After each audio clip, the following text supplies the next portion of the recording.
Hello everyone, and welcome to episode 162 of the MTG Goldfish podcast. It's Seth, probably better known as Saffron Olive, and I'm joined like usual by Richard, the owner of MTG Goldfish. How's it going today, Richard? Hey Seth, what's going on? Not much. We've had a pretty exciting week since we last had the podcast. The big news of the week was the spoiler, the complete spoiler, all in 1 week of Masters 25. We also have some tournament news with the MOCS going on this past weekend and some fish mail. So we got a lot to cover today, but I think we're going to start off with Masters 25, probably the biggest news of the week. So Richard, now that we have the full set, I think we had, a handful of cards that were from the Pro Tour and on Monday last week. But now that we have the full set, what is your initial reaction to Masters 25? All right, first let's summarize the cards. I guess let's go over all the mythics and some of the chase rares so that everyone knows what's up. So we have Akroma, Angel of Wrath, Armageddon, Jace the Mind Sculptor, Vendilion Click, Doomsday, Phyrexian Obliterator, Akroma, Angel of Fury, Imperial Recruiter, Master of the Wild Hunt, Tree of Redemption, Chalice of the Void, Ensnaring Bridge, Animar, Gisela, Blade of Gold Knight, Prosh. That's all your mythics. And for chase rares, we have, Filterlands, Thalia, Guardian of Thraben, our spoiler, Blood Moon, Eidolon the Great Revel, Azusa, Pact of Negation. That's pretty much everything. Yeah. I mean, I don't know. Your list of chase cards was not the most exciting list. I guess Filterlands. I don't think you mentioned those. Those are like sort of chase cards, but Tree of Redemption, Seth, at Mythic. I don't understand. I don't understand what Wizards was thinking with this one. So this isn't to like frown on the set. If you look at the entire set right now, I have run some like quick EV numbers. It looks to be about MSRP at the moment, but there's so many like unexciting cards. There's so many weird choices. So I don't know. My overall perception of the set is that it's kind of mediocre. What do you think, Richard? So I actually think this is one of the best Magic sets of all time, if you ignore the MSRP. If I had to name this set, I would have called it Iconic Masters. It's like every important card in Magic's history or something is like somehow in here. Like not just like the rares, but even like the uncommons and the commons. Like so many of these cards are kind of mediocre by today's standards, but so iconic in their time. Cards like, Ball, Lightning, all these random 4-mana 5/5s that I didn't know existed. Like there's just so many cards that, if you played 10 years ago, if you played 15 years ago, you're like, oh, I remember this card. It was the Torrential Gear Hulk. It was the Scarab God of our time. And now they're back, and they're kind of just mediocre uncommons. So I really like the set from that perspective. If this was a core set, it would be awesome. But it's a $10 per pack set. So that kind of makes me a little sad. But I do like the actual cards in the set. We talked about this before, but the watermarks are super cool. And it'll be a blast to draft, once, which is all that most people can afford. Or like 0 times. But the set itself is really cool. And I think this is actually Iconic Masters. It really is like kind of the best cards from the 25 years of Magic.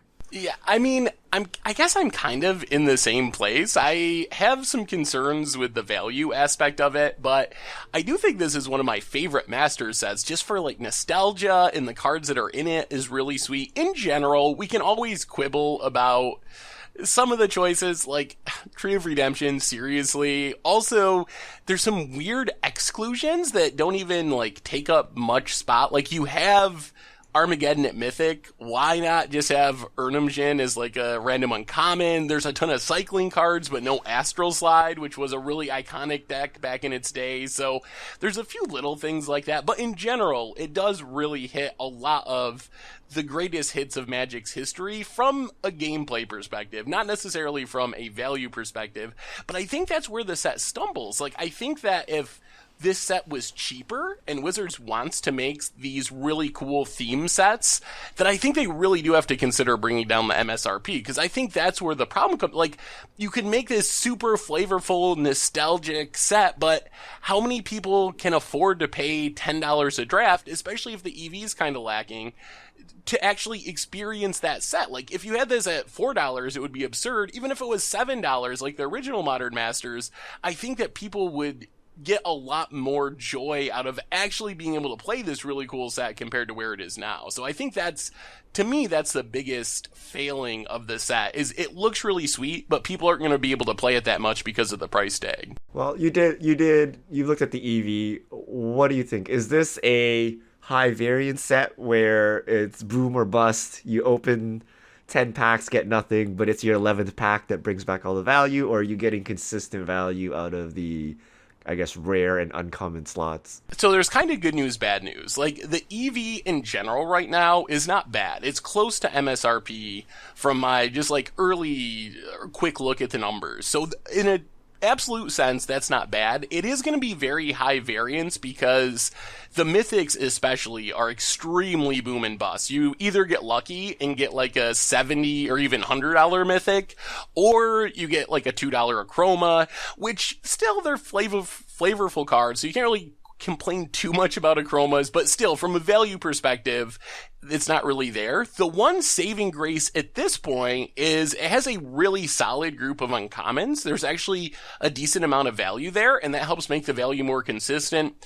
The question is, the set doesn't even release for another 11 days, I believe, and then who knows, a month after that, like, how much value will the set actually have when people start playing with it? I know if you look back at Iconic Masters, when I did the EV breakdown like a week before the set released, the EV was almost MSRP. It was like $220 a box or something, but now the EV is like $106 or something. So are we going to have that again? And that's my biggest concern with the set. Outside of just like, there's going to be some really bad opens. It's definitely possible that you go play a draft, you don't open a good mythic, you don't open one of the limited number of valuable rares, and you're going to spend $40, $45 and get like $5 of value.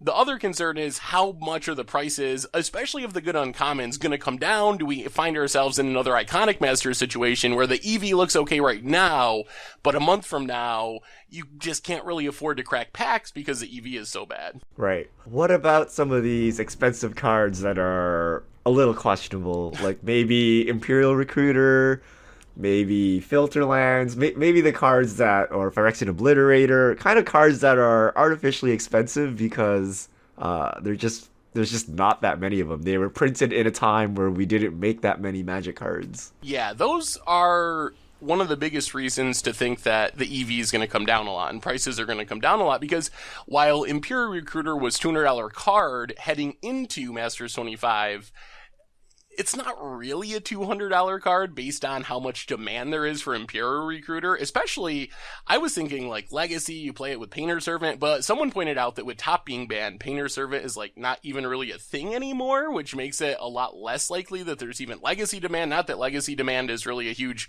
price driver anyway, but I think that we're seeing a shift with these master sets, and it was easy for Wizards to make high EV master sets when they were just printing modern staples again and again. Like, you could throw Tarmogoyf, Liliana, and Fetchlands in a master set along with like 240 random cards. The EV is going to be good. There's so much demand for those cards because Modern's so popular. You need them for Legacy and Commander. But this set has a lot of cards that are expensive, but they're kind of expensive just because there were so few in existence, which is going to mean prices are going to come down a lot. So I expect like Jace will maintain value. Vendilion Click, assuming there's no weird modern changes, Ensnaring Bridge, Chalice of the Void, those are in demand, but Filterlands, even stuff like Animar, like, that's a very popular commander, but it was so low supply because it was old school commander decks. This is going to increase the supply by magnitudes, so the prices are going to come down a lot for a lot of those cards, and that's why the long-term EV is such I think a concern. So, speaking of expensive cards, what about the cards that people thought would be here that kind of dodged it? Liliana the Veil comes to mind. Maybe Karn Liberated. These cards are going nuts. Like, what does this mean? And when will the madness stop, Seth? When can you actually afford a play set of Lilianas now? Geez, that's a really good question. There was a Reddit post that was actually really well done. I know Reddit can be hit or miss sometimes, but it was about like who the set was good for and who the set was bad for, because it is good for some groups of players, but one of the biggest losers as far as groups of players that they pointed out was modern players. Because this set, apart from Jace and maybe seeing the full set, maybe it lends some amount of credence to the idea that Wizards like panic mode unban Jace, because I couldn't imagine the feedback. Like, with people already kind of complaining about the set, could you imagine if Jace was a $30 card that wasn't legal in any format? It would have been even worse. But yeah, I think that there just wasn't the modern staples, and that's a big question moving forward. Wizards mentioned moving away from modern masters towards these like themed masters, iconic masters, 25th masters. Who knows what the next one will be. So does that mean they're just not doing Modern Masters anymore? Or does it mean they're going to do it every other year, every few years, a Modern Masters will slip in? And I think we don't know right now, but that is definitely one of the big downsides from a player's perspective, is the cards that get cheaper from Masters 25 aren't necessarily the cards you need if you want to get into Modern for the first time. So we always used to talk about like Modern Masters is like a sale on these modern staples. This gives players a window. If you're waiting and thinking about getting into the format, that's your chance. For like 6 months, you can get your deck at like half price because of the reprints. And Masters 25 and Iconic Masters really too, to some extent, just didn't have enough modern staples to really make that possible. So I don't know what you do. Like, maybe we have another master set this fall that we haven't heard about. It's possible that Wizards are just going to keep pumping them out. Maybe there'll be modern masters a year from now. But if not, it is going to make modern more expensive over the short term. Like, sure, Imperial Recruiter is cheaper, but that's not the same as Karn Liberated or Liliana being cheaper when it comes to people actually wanting to play Magic. Yeah, I was like, oh, Chalice is cheap. I can play Tron. Oh, nope. Sorry, card says no. I will say, I mean, if you're looking for a deck to buy in on, and actually the Brewers Minute video for this week talks about the 7 decks from various formats that actually do benefit a lot from this, but I'm pretty happy because Freewind Red is like budget deck now. Ensnaring Bridge, Chalice of the Void, Simian Spirit Guide, Blood Moon, basically every expensive card in Freewind Red got reprinted in the. It's such a weird collection, because if you are gonna try to buy a modern deck based on these cards, in trying to get like a discount, you're kind of buying like Prison. You're buying like Lantern Control or some deck that people absolutely don't want to see more of because it's miserable to play against. But those are the decks that actually get cheaper. Is like, hey, I'm gonna jank you out with Blood Moon and Ensnaring Bridge. Have fun, opponent. Next week, Mountain will be a $10 card. I mean, I will say, and we kind of touched on this before, but the one thing that I really like about the set is it is going to be really nice. Like, a lot of the uncommons are heavily played. Even stuff like Ancient Stirrings, Utopia Sprawl, the Ash Barrens for Pauper is a big deal, Simian Spirit Guide. There's a lot of staples, and being an uncommon is going to really drive down the price. And it was pretty annoying. Like, Utopia Sprawl is a big one. We play a ton of Utopia Sprawl decks, and it was like $25 or something for a playset. So having, like, that is a real discount. It's not a huge discount. It's not like getting your Lilianas for $50 or something instead of $100, but getting your playset of Utopia Sprawl for $10 instead of $30 or $25, every little bit adds up. So I guess that part of it is nice, but yeah, I'm a little disappointed from the perspective of actually like making formats more accessible as far as this set's concerned. I don't know. Are you going to open any of this, Richard? Like, you don't really open too many boxes. Like, are you going to draft it? Are you going to show up to the pre-release or the release events, or? Maybe one release event. I will not buy a box of this and open it. I hate high variance sets, and the problem is, you stated, like, what am I going to do with all these cards? You know, I'm going to have, like, one Obliterator, one Imperial Recruiter if I'm lucky. You know, that'd be, like, the good box, and I'm like, what am I going to do with this? Like, I can't even put them in my EDH decks because I don't play paper EDH, so I don't know. So what if it was $7? What if it was the same set but $7? Like, is the EV what holds you back from drafting? Like, if you felt like, I'm gonna lose a few dollars maybe at the draft, maybe I'll open something sweet, would that encourage you to draft more compared to where we are right now with the prices? It's not so much EV. It's really just the absolute cost. Like, I don't feel like paying $30, $40 to draft. Like, if I even if I turn around and sell all my cards on eBay and somehow break even, like that's a lot of work. I wish it was something you can pay 10, $15, go draft. Instead of watching a movie, you go draft, right? And it doesn't matter what you open. You don't have to sit there and awkwardly, draft mono white. And you're like, Phyrexian Obliterator, should I take it? Right? Like, I don't want to be put in that situation. I'm there to have fun.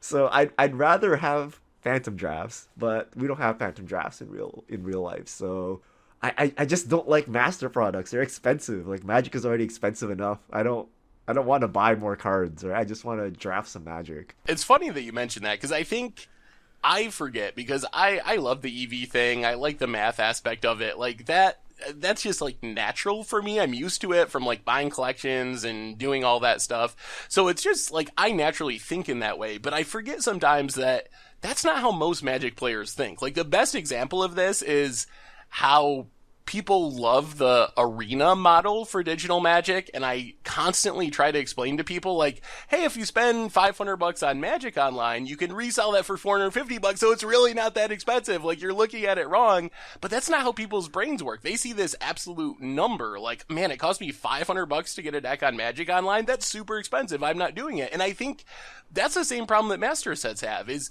even if you're going to open $40 of cards from your master's set draft, you're still thinking, man, $45, that is a lot of money for a 3-hour draft experience, when you can go and open $2 worth of cards in a $15 draft, which is actually a much worse deal financially than opening $40 out of your $45 draft. But people do that all the time because, oh, it's $15, that's like going to a movie. So I feel like there's this big perception issue with the absolute cost thing that master sets run into that you were talking about. Yep. All right, so let's talk about some of the cards themselves. What are some of your favorite includes, and what are your unforgivable excludes in Masters 25?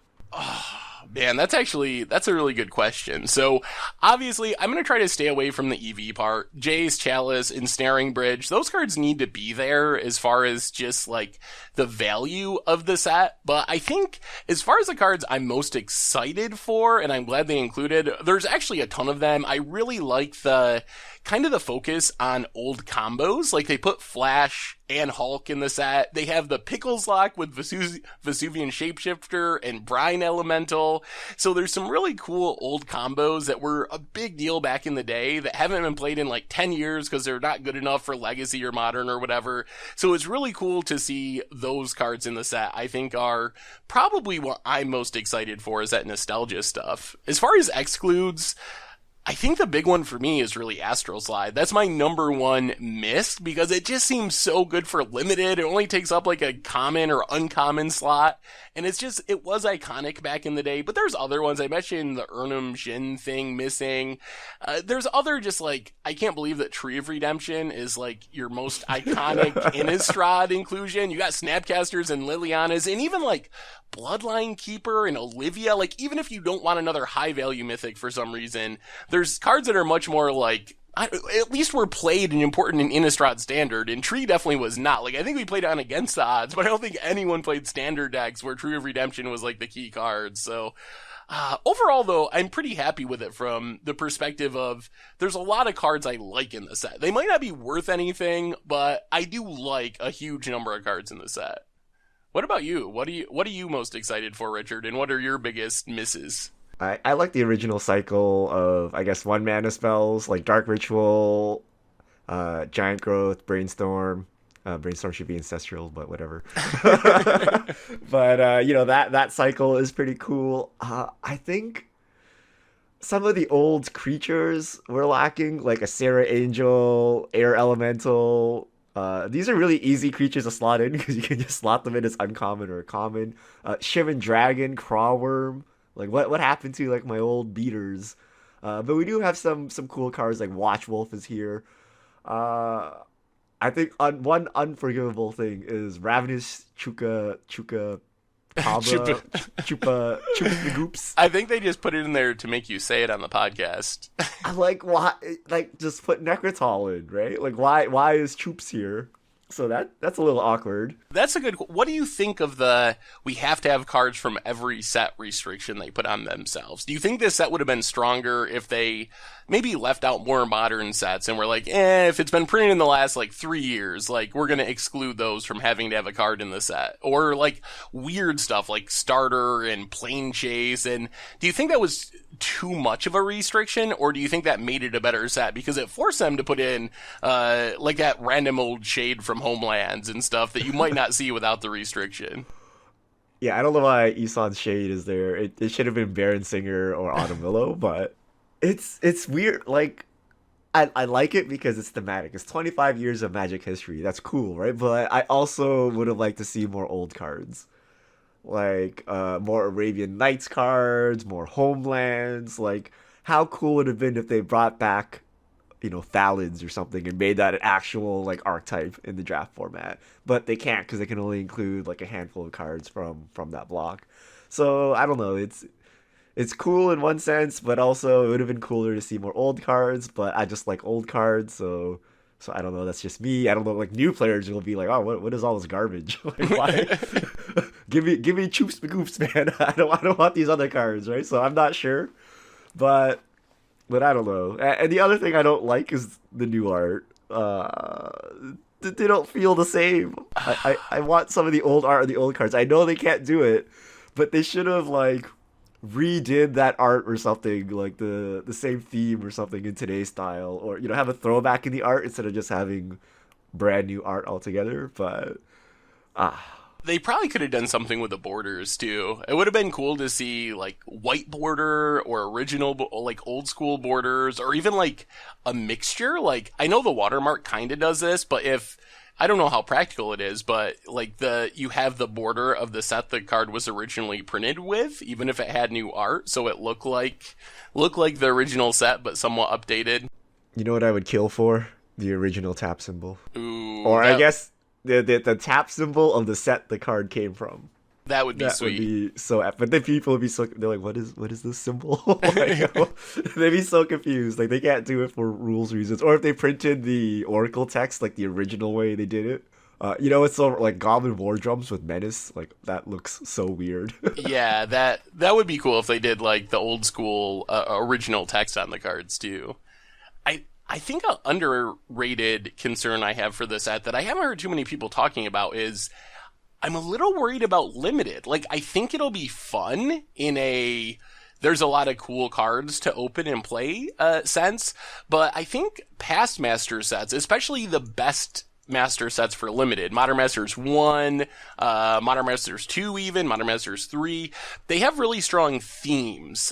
In this set kind of just feels, probably because of we need stuff from each set restriction, but it kind of just feels like a bunch of good cards. Like, I don't see limited archetypes in there. There's like, I don't know, some small synergies, like maybe you open both halves to the combo of Flash and Hulk or something, but it's not like past Master sets where there were like really clear tribes, themes that kind of push you in a direction. So it's going to be interesting to see how this set works in Limited, because it seems much less focused than some of the previous Master sets. Yeah, that's none of my concern, Seth. I'm gonna open a bad pool, scrub out, and then never play the set again.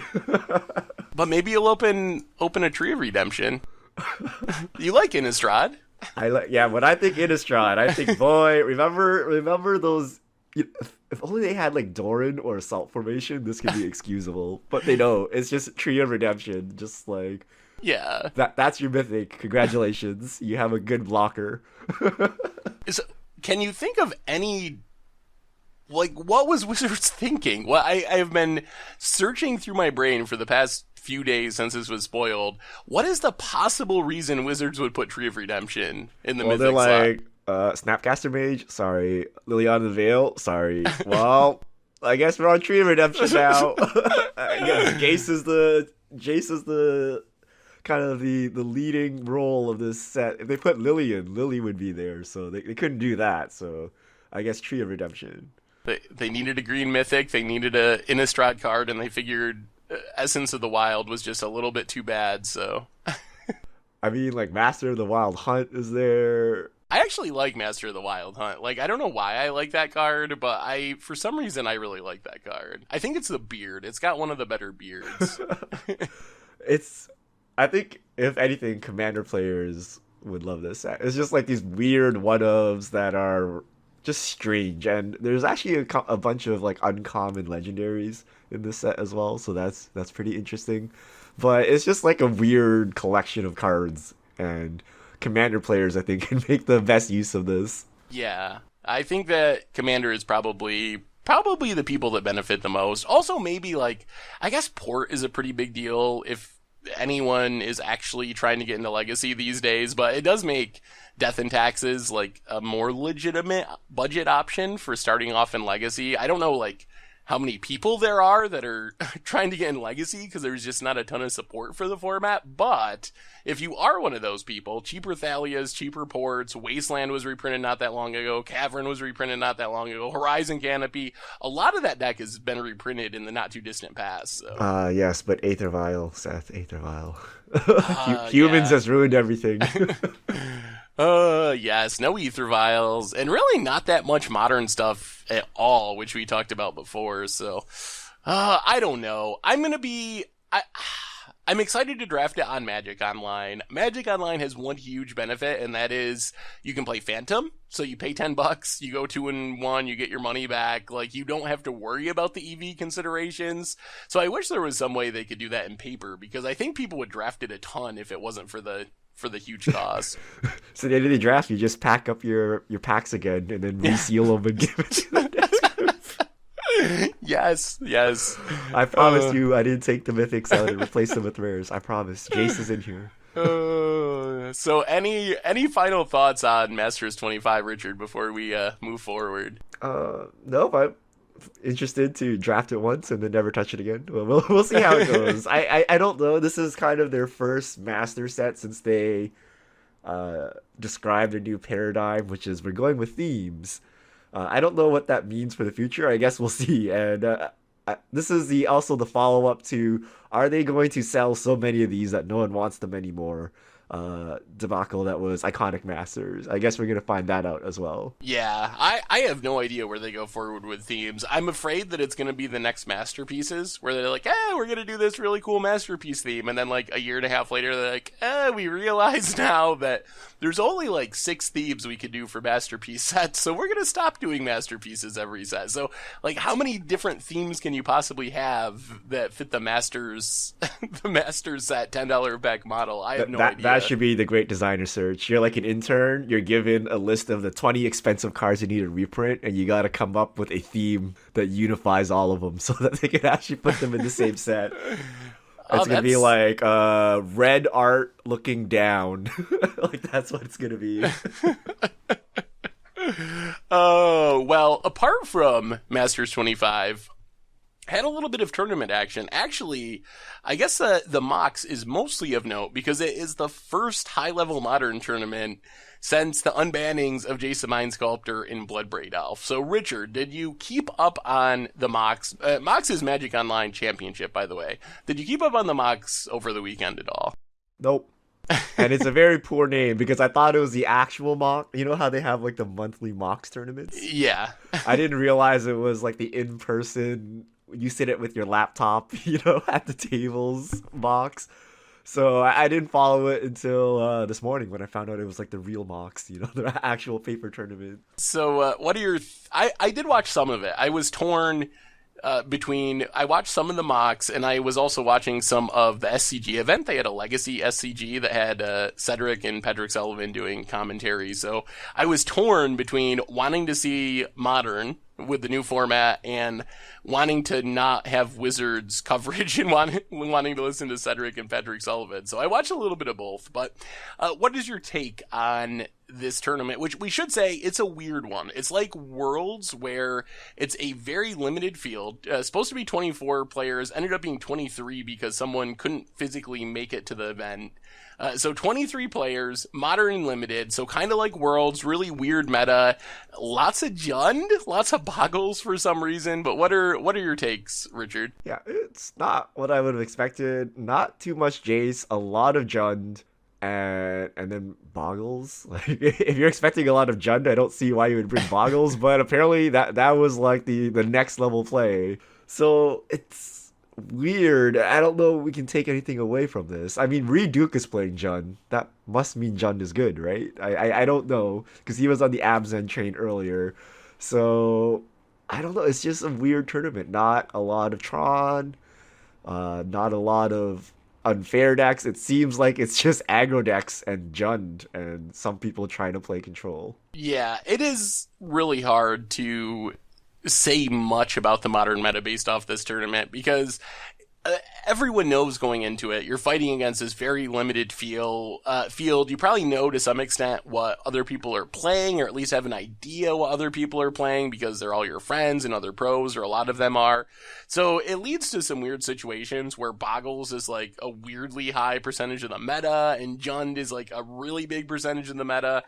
I mean, I guess if you want to take away anything, it's that a lot more of the pros built Bloodbraid Elf decks and built Jace decks. Like, if you're looking at the two unbanned cards, those are the two, like, that's basically how it broke down. There was also a lot of decks that basically were trying to go under the field. The decks that were not Bloodbraid or Jace decks were, like, Boggles, Hollow One, I think there was a Burn deck in there.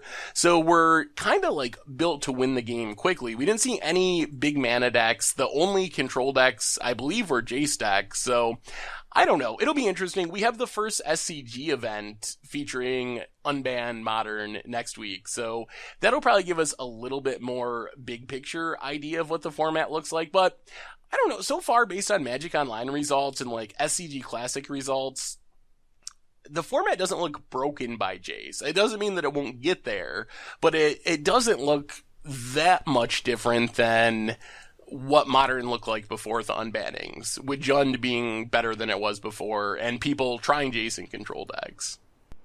Yeah, it's weird that you don't see too many like unfair combo decks. Like you don't see like Storm or anything like that, or kind of the graveyard decks. You don't see any of. Even Humans, kind of the breakout deck of the Modern Pro Tour, was not represented there.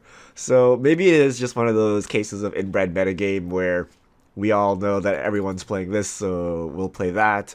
It always seems that Boggles always shows up during Worlds or MOCS, like kind of these these limited pool of players. We're like, yeah, no one expects this, right? No one will think I'm crazy enough to play Boggles, so you bring it out and it does well.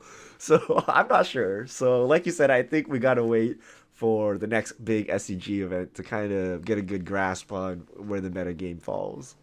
I think it's funny with the Boggles situation. I think that it's partly because most people don't like Boggles, and I think that carries over for a lot of pro players. It kind of has a reputation of, and I guess it's true, just doing one thing, being somewhat mindless as far as you just like play a hexproof thing, you use all your mana every turn to put auras on it and hope for the best. Like, that's probably an oversimplification, but it's not a deck with a lot of decision points and a lot of things you can do. So maybe the Boggles at Worlds and the MOCS is people like taking advantage of people's bias against Boggles.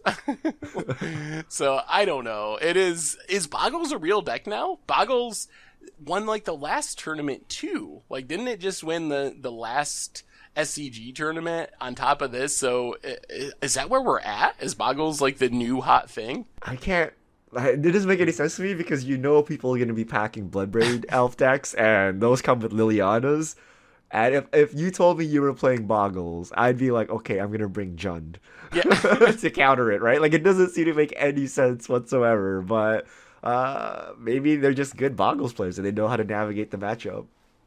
Yeah, I mean, I think Leyline in the main deck is a big deal. I think that's the innovation. If there's an innovation with these new Boggles decks, it's that 4 main deck Leylines is basically just the standard, and that definitely helps against unfair combo decks, helps against Liliana, making you sacrifice your stuff and other edict effects, but I don't know. I would hate to think that it's actually going to be everywhere because I hate playing against it. It's moving back up my rankings of the decks that I dislike the most in It's Modern. because you put it low in your power rankings and everyone's like, oh, okay, we're trying to break this out again, make Seth cry a little. Yep. Yep. One other innovation I guess we saw is Zoo is playing Bloodbraid Elf. A couple of decks were Zoo and they were all packing Bloodbraid Elf. So apparently you can get to 4 mana when playing Zoo. Yeah, I think Bloodbraid Elf at this point has been the more impactful of the unbannings compared to Jace. I don't know if that'll stay over the future. I think it definitely remains to be seen. It's easier, I think, to build a Bloodbraid Elf deck, especially since you already had pre-Bloodbraid banning Jund decks, so you can just kind of like do the same thing as you used to do, compared to building a Jace deck when Jace has never been in the format before and people are building from scratch. So we'll see over the long term, but at least for now, I think it's correct to be more scared of Bloodbraid than Jace. Anyway, do we have anything else to talk about today, Richard, or are we heading to the fish mail world? No, let's head into fish mail. So if you have your questions, send them to @MTGGoldfish with the hashtag MTGFishmail, and we'll get to your questions on air. So first question from Chris Trency. So Seth, we know your favorite card in Modern is Blood Moon. Your favorite card in Standard is Panharmonicon. What is your favorite card in Commander? Oh, my favorite card in Commander. That's such a tough one.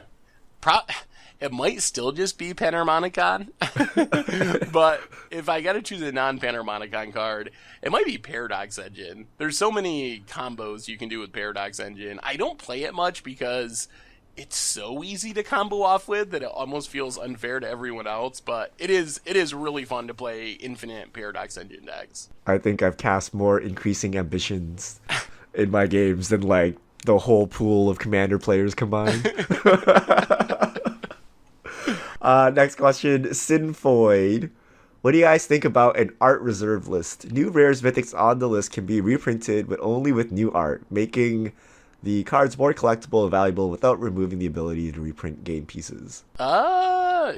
Sure, I guess. I mean, I guess that's not a bad thing. I don't know if that's how much that really changes. Are they talking about new cards being added to this, or like reserve list cards coming off the reserve list, but only with new art? No, I think just like anytime you reprint a card, you need to give it New art. an art that's different than the original art, so that way the original one has like maintains its value as a collector's item. I think maybe that would just be really expensive, depending on, maybe if you did it for like chase cards, it would be okay. But I don't think you can make new art for every card, every reprinting, with how much they reprint. Or maybe like once they make new art for a card, then you got to stick with the new art. I don't know. I mean, I was disappointed with Thoughtseize like reverting back to the original art in Iconic Masters, but I don't know if every reprint has to have brand new art. Yeah, I don't know. I don't like Thoughtseize, given that there's new art, they somehow went back to the old art. I can understand them not wanting to make new art for everything. But I do like the idea that you keep the old art on certain cards to make them more exclusive. Yeah, I agree with that. 69 rigs for 20. Do you think restricting cards to 1 in Standard as opposed to outright banning them would be a fair compromise? Well, to fix the format and not damage consumer confidence. So, restricted. We've talked about this a little bit before. The big downsides are it adds a lot of complexity and it adds a lot of variance. Like, we see this in Vintage, and maybe you can't do it to the same extent with Standard and the card pool, but if you only have one copy of Felidar Guardian, then you just play a bunch of tutors to find your one copy and win the game that way. So I don't know if it actually works out in practice as good as it sounds in theory. Yeah. And I just don't like the complexity of it. Like, you need to remember what cards you can have one of. What if your opponent is cheating and they put like 4 of them in their deck and you only see one during the game? Like, it's just a can of worms. Yeah. I mean, I guess they could do that today. They can put 6 lightning bolts in their deck. But, okay. SSJ, Goomba, Seth, does your love of Blood Moon and Ponza come from your hate of Tron? Or have you always been that one kid on the playground with 2 Armageddons in his deck? I think it comes from when I first started playing Magic. I think I've told this story before, but played really casually, and this new player started playing with our casual play group, and they were the person that had like Scepter Chant, and they had Stasis, and like all these miserable decks. So some of my earliest Magic experiences were getting locked out of games, and at first it was just super frustrating, and then I realized, oh, maybe I should just like do this to other people, because I bet it feels great when you're like on that side of the table. So I think that in my formative Magic years, I just acquired the taste for it. You gotta break in new Magic players properly, otherwise they end up like Seth. Next question, Sebastian Tans. Okay, we know the 9 most powerful cards in Magic's history. So I wonder, what would your power 15 to 20 be, or something like that? Maybe we can do a whole podcast of that, but let's choose one card to put on that list. So non-power power? Probably. Basically. Number one is probably Soul Ring. I think Soul Ring is actually more powerful than a lot of the cards that are Power 9. We can go with our friend Jace the Mind Sculptor. I think he's up there. That's a good one. Lion's Eye Diamond, I think, is up there. That's mostly funny because at the time people thought it was horrible. When it first came out, it was like, I think it was actually picked by one of those old magazines as the literal worst card in Mirage. I actually remember as a kid proxying over Lion's Eye Diamonds. I remember this distinctly. We're like, what is the point of this card? Like, and we would just write over it like counterspell, because we didn't have counterspells for some reason. And I think back and I'm like, oops. Next question. J Mars Bars. Are the new MTGO deck lists reporting screwing up the metagame numbers on Goldfish? Not really. I mean, they just come out more or less frequently, but the metagame numbers and stuff should be calculated correctly. Next question. SSBM Aggie. What happened to Chaz? His Twitter is gone, and the podcast seems a bit lonely.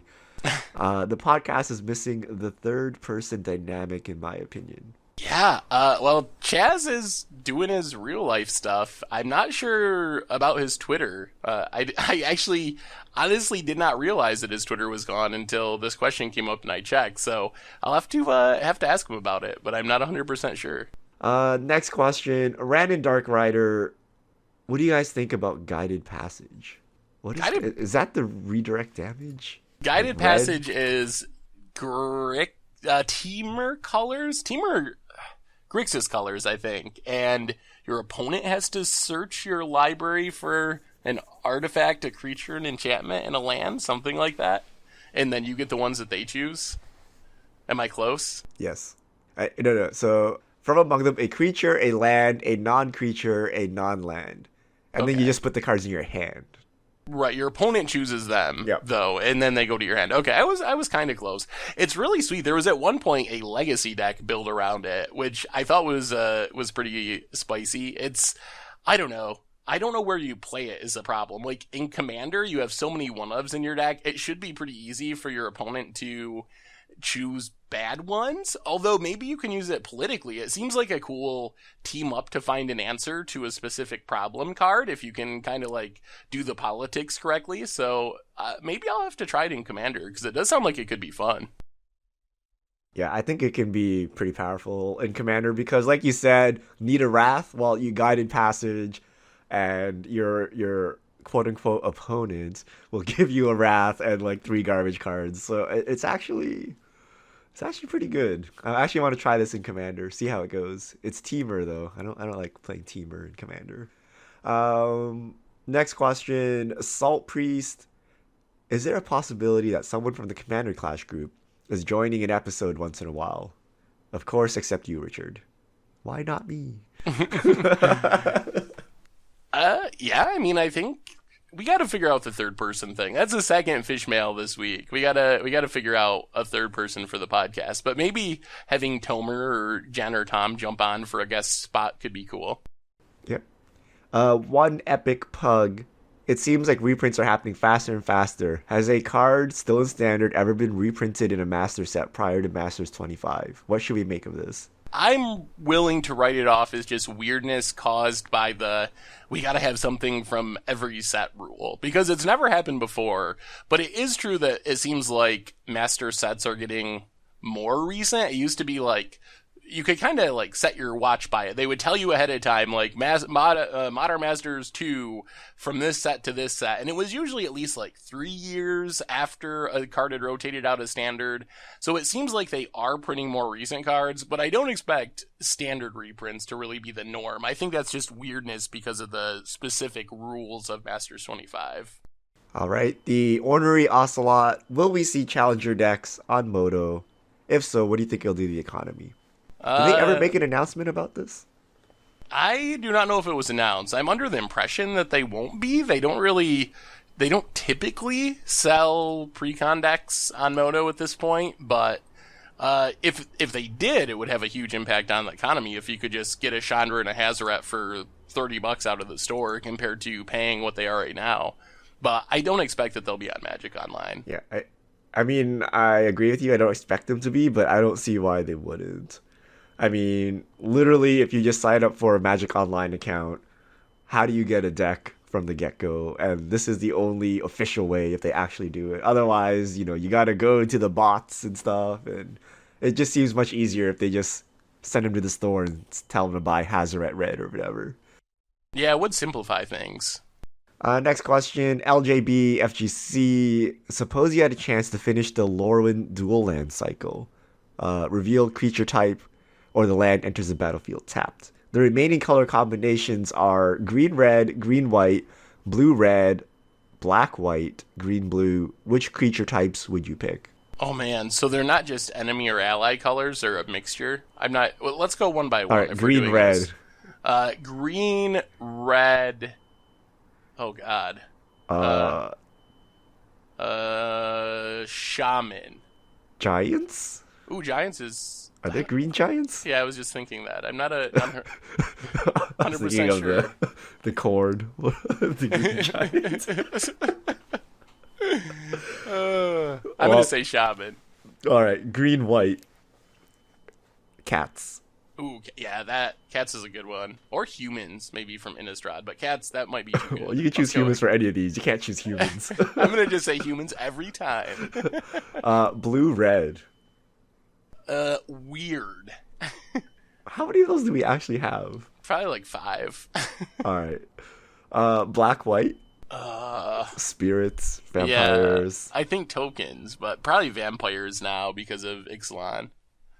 I wonder why they didn't make those. Like, one of the downsides of the tribes in Standard is their mana is bad. I kind of wish they had made those for the tribes from Ixalan. Yep.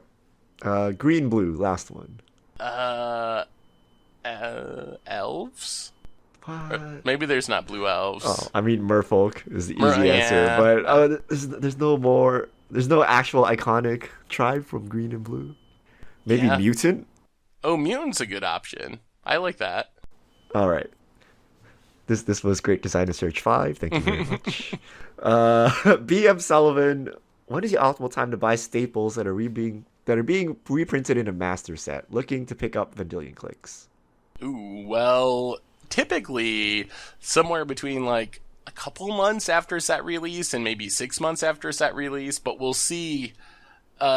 Things change a little bit with Iconic Masters being in Walmart and stuff like that, and prices aren't recovering as quickly, so it might be longer now with some of the changes they've made. But typically wait a couple months after set release for prices to drop. Also from Brian, one of our inexcusable excludes we totally forgot about.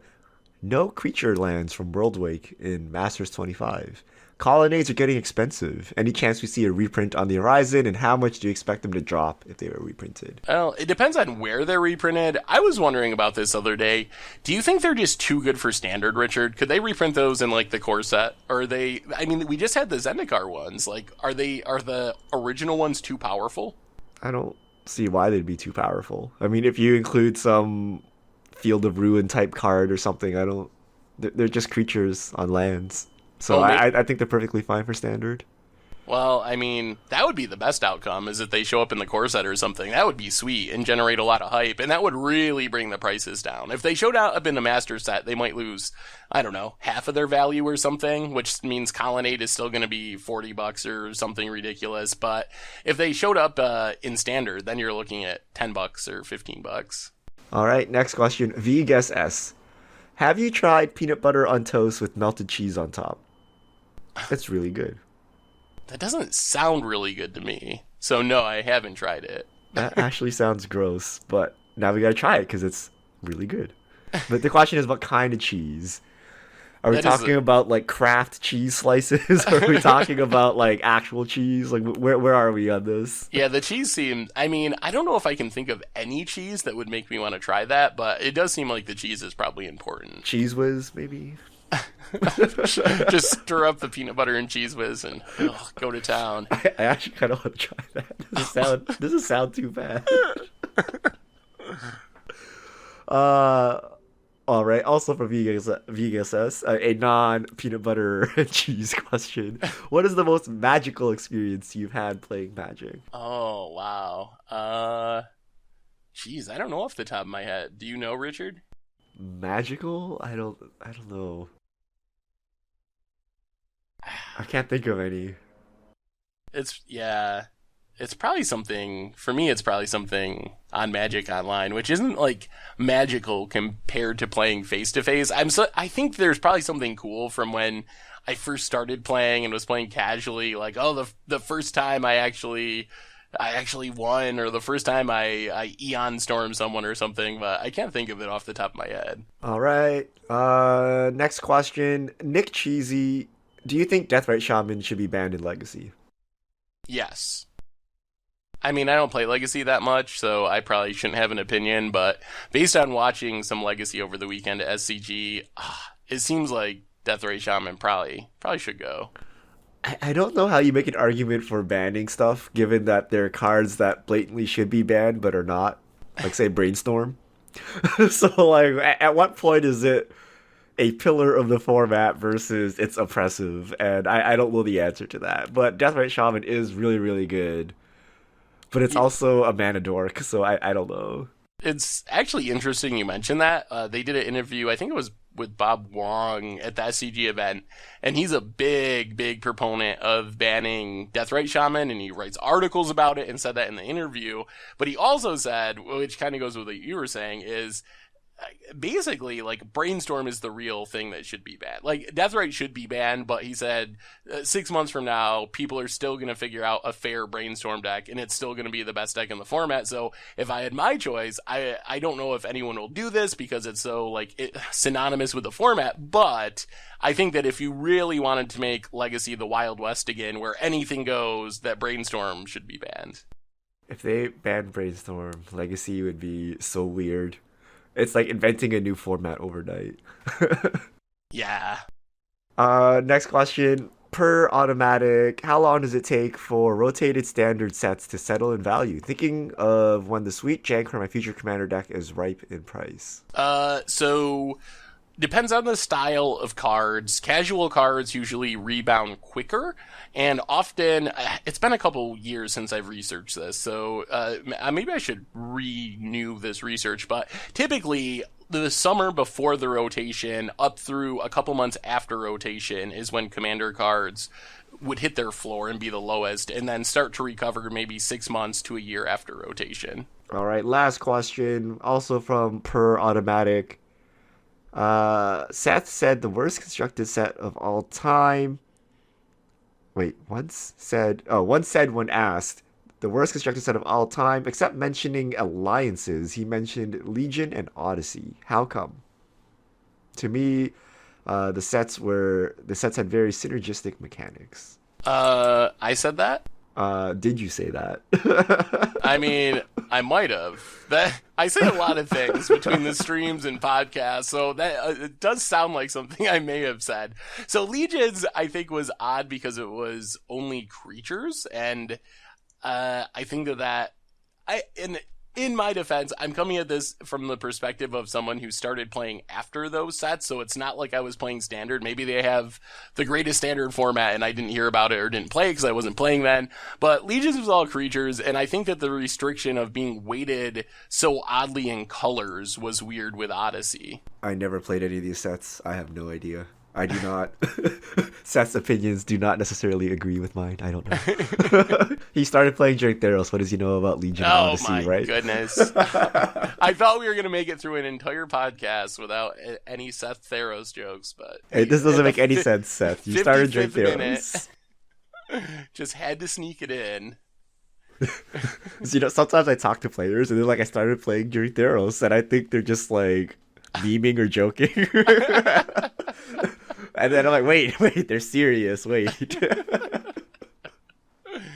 Nothing wrong with Theros. You could, what was the mechanic in Theros? I think of Heroic. Heroic. Yeah, Heroic. That's the one. Was that also Bestow? Oh, yes, the enchantment. Enchantment auras. Those are the two that I remember. It's a good set. 100-handed one. Your favorite card of all time set. It's good at blocking. It's so Actually, good. I don't even like Theros that much, which makes the Seth started at Theros joke even worse. Like, it's fine, but if I was going to pick a modern set that I liked, it would probably be like Return to Ravnica or Khans over Theros. Those are too powerful and not janky enough, Seth. All right, that's all of our fish mail. Thank you, everyone, for sending them in. Remember, you can send them to the hashtag MDGFishmail, and we'll get to your questions on air. All right, well, thank you, everyone, for tuning in. I guess this brings us to the end of episode 162 of the MTG Goldfish podcast. So until next week, this is the crew signing out.